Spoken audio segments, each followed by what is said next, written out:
सर्वोच्च कही गई है, तो फिर सत्ता और पैसा नगर पालिकाओं, अधिकारियों और सरकारों के हाथ में क्यों चला गया? आइए इसे एक बिंदु में समझते हैं। संवैधानिक, प्रशासनिक और राजनीतिक स्तर पर। संविधान क्या कहता है?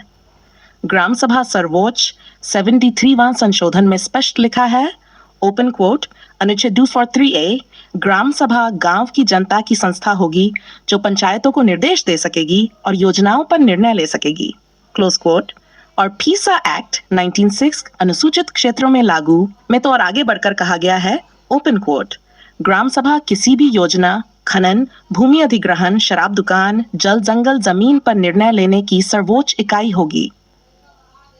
इसका मतलब था कि सरकार को अब गांव के ऊपर शासन नहीं करना चाहिए, बल्कि ग्राम सभा स्वयं शासन करेगी।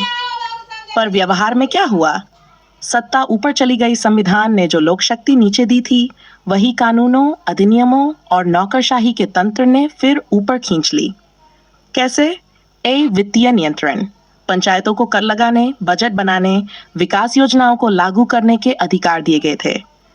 लेकिन राज्यों ने राज्य वित्त आयोग संघ को नियंत्रण में रख लिया। नतीजा, ग्राम सभा के पास पैसा नहीं, सिर्फ कागजी अधिकार। बी, प्रशासनिक पकड़, विकास अधिकारी, बीडीओ, पंचायत सचिव, सीईओ, कलेक्टर आदि सभी राज्य सरकार के अधीन हैं।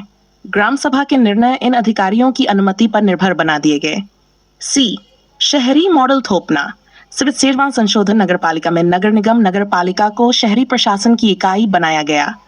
धीरे धीरे शहरी प्रशासन का ढांचा कॉरपोरेट ठेकेदारी मॉडल गांवों तक ले आए। इसलिए अब गांव की सड़क, बिजली, पानी, स्कूल, स्वास्थ्य सबका ठेका ऊपर से तय होता है। परिणाम, ग्राम सभा की आत्मा दबा दी गई। क्षेत्र पहले, संविधान का इरादा अब व्यवहार में। निर्णय शक्ति, ग्राम सभा, सचिव, बीडीओ, कलेक्टर। पैसा, ग्राम सभा का कोष, राज्य सरकार से अनुदान।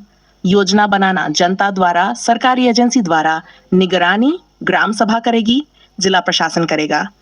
यानी संविधान ने जो जनतंत्र नीचे से बनाया, उसे प्रशासन ने नियंत्रित तंत्र बना दिया। असली खेल, सत्ता का केंद्रीकरण। भारत में लोकतंत्र का ढांचा ऊपर से नीचे, टॉप डाउन बना है, जबकि ग्राम सभा का ढांचा नीचे से ऊपर, बॉटम अप होना चाहिए था।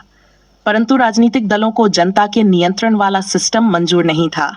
नौकरशाही को उत्तरदायित्व, अकाउंटेबिलिटी से डर था, इसलिए उन्होंने कानून बनाकर जनता को सहभागी बना दिया, शासक नहीं।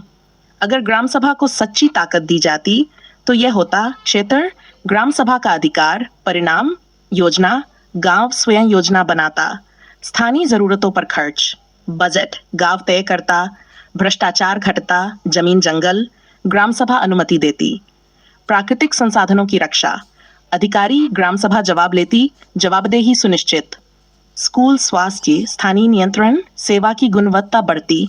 लेकिन ऐसा होने से राजनीतिक और नौकरशाही सत्ता कमजोर पड़ती, इसलिए ग्राम सभा को जानबूझकर औपचारिक बना दिया गया। निष्कर्ष, सारांश, बिंदु, विवरण।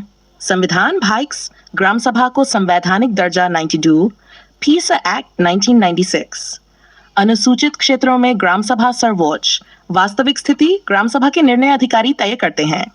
कारण, केंद्रीकरण, राजनीतिक नियंत्रण, वित्तीय निर्भरता। समाधान, ग्राम सभा को वैधानिक स्वशासन अधिकार देना, लोकतंत्र की जड़ को मजबूत करना।